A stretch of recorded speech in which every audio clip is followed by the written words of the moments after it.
ফরিদুন্নাহার লাইলি, মহিলা আসন 43। আপনি 2 মিনিট বলবেন। মাননীয় স্পিকার, আপনাকে ধন্যবাদ। আমার উত্থাপনের বিষয় রামগতি ও কমলনগর উপজেলাতে কোল্ড স্টোরেজ স্থাপন করা প্রসঙ্গে। মাননীয় স্পিকার, ছয়লান খ্যাত মেঘনা উপকূলীয় এলাকা লক্ষ্মীপুরে প্রচুর পরিমাণ সয়াবিন আবাদ হয়।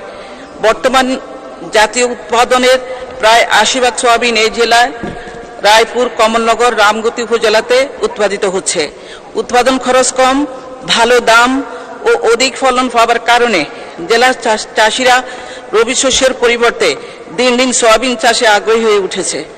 লক্ষ্মীপুরে বর্তমানে 43,000 হেক্টর জমিতে সয়াবিন আবাদ হয়।